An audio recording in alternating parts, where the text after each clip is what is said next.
लुबाडणूक करतेय हे त्यांनी अत्यंत जवळून उघड्या डोळ्यांनी बघितलंय. खरं तर त्यांना लाल दिवा होता, महामंडळ होतं, चांगला बंगला होता. 5 वर्ष त्यांनी शांतपणे पाहिलं असतं, सगळं तिकडं दुर्लक्ष केलं असतं. मी 2दा-3दा हात बदलून बघितलं पण ते काही जमायला नाही.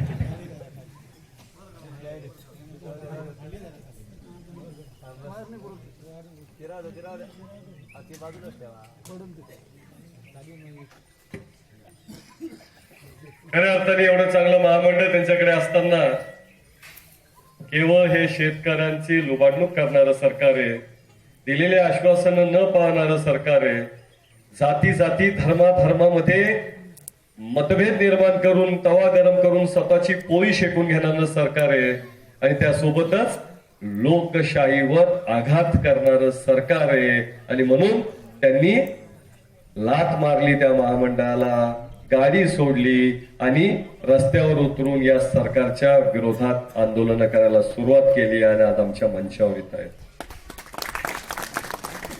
खरं तर 5 वर्ष झाले शिवसेना देखील या सरकारच्या विरोधात होती. उद्धव ठाकरे पासून आमचे खासदार हे सातत्याने या भाजपाच्या विरोधात बोलत होते, नरेंद्र मोदी आणि अमित शहाच्या विरोधात बोलत होते. सामनाच्या वर्तमानपत्रामध्ये हेडलाईन होती, चौकीदार चोर है. हे तुम्ही आम्ही म्हटलं तर गोष्ट वेगळी होती. हे कोण म्हणत होतं? उद्धव ठाकरे आणि त्यांचे सर्व सहकारी आणि खासदार प्रतापराव जाधव म्हणत होते की चौकीदार चोर है. 5 वर्ष सातत्याने ते सांगत होते की हे सरकार शेतकऱ्यांचे विरोधी सरकार आहे, हे सरकार गोरगरिबांची फसवणूक करणारं सरकार आहे, या सरकारमुळं महागाई वाढतीये, या सरकारमुळं शेतमालाचे भाव पडतायत, हे सरकार महिलांवर, अल्पसंख्याकांवर, दलितांवर अत्याचार करणारं सरकार आहे. हे 5 वर्ष शिवसेनेवाले ओरडून ओरडून कोकलून सांगत होते का नाही? रविकांत तुपकरांसारखा कार्यकर्ता महामंडळ सोडून देतो जे त्यांच्यासाठी एवढं महत्वाचं आहे, पण या उद्धव ठाकरेंना आणि त्यांच्या शिवसेनेला या सरकारमधून मंत्रीपदाचे साधे राजीनामे पण फेकून देता आले नाहीत. खिशात ठेवून राहिले वर्षभर. कमीत कमी 100 वेळेस सांगितलं की आम्ही आता राजीनामे देणार म्हणून, पण सत्तेची हाव ती काही त्यांना सोडवता आली नाही. आणि 5 वर्ष सातत्याने त्यांच्या विरोधात बोलत होते आणि 5 वर्षाच्या नंतर त्यांचा काय वाटा हिस्सा असेल तो घेतला आणि पुन्हा एकदा त्यांच्या गळ्यात गळे घालून आज फिरतायत. शिवसेना खरी होती बाळासाहेब ठाकरेंच्या वेळेसची, खरा मर्द माणूस होता तो. आता ही शिवसेना नाही, ही शिवसेना झालेली आहे. अरे तो जो वाघ आहे ना मागचा, तो त्यांनी काढून टाकला पाहिजे, कारण एक वेळेचा तो टरका मारणारा वाघ आता म्याव म्याव करायला लागलेला आहे.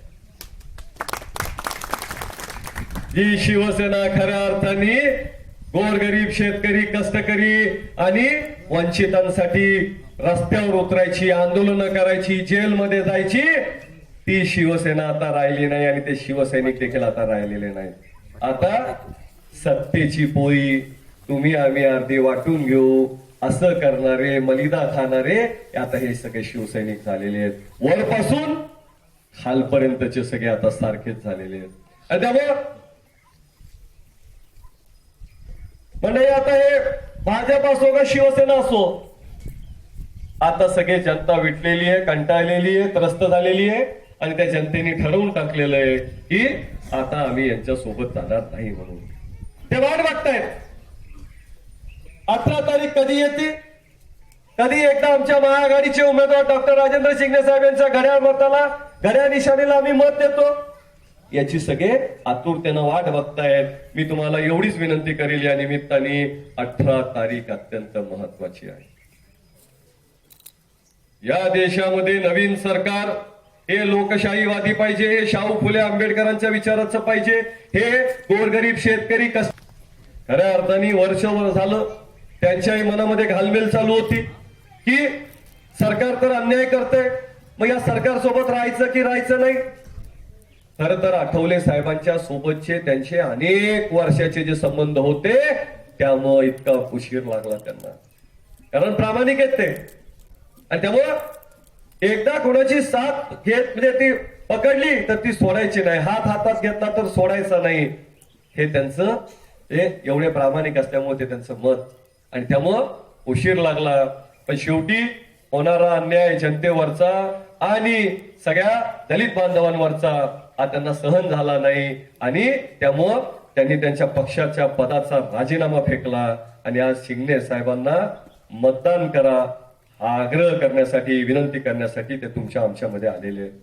आपलं मतदान वंचित आघाडीला देऊन ते मतदान सरळ सरळ शिवसेना भाजपला मतदान जाणार आहे हे त्यांनी इथं सांगितलं, कारण त्यांना माहित आहे ते तिथं होते त्याच वेळेस या वंचित आघाडी आणि या सगळ्याच्या सोबत कशा पद्धतीनं डिलिंग करायचं याची चर्चा तिकडे चालू होती, ती त्यांनी जाऊन ऐकलेली आहे. त्यामुळे त्यांना सगळं माहित आहे आणि म्हणूनच वंचित आघाडीला दिलेलं मतदान म्हणजे सरळ सरळ शिवसेना भाजपला दिलेलं मतदान आहे हे त्यांनी सांगितलंय आणि ते खरं आहे. आणि मला निश्चितपणे खात्री आहे की जसे जसे 18 तारीख आता जवळ येत जाईल तसं तसं या वंचित आघाडीला मतदान करायचं नाही हे आमच्या दलित बांधवांच्या देखील मनामध्ये तसं तसं पक्क होत जाणार आहे.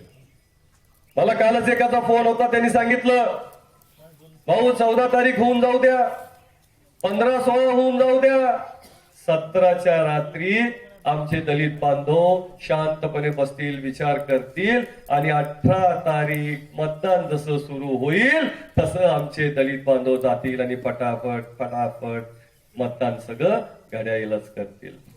मोदी है तो मुमकिन है. काय मुमकिन आहे?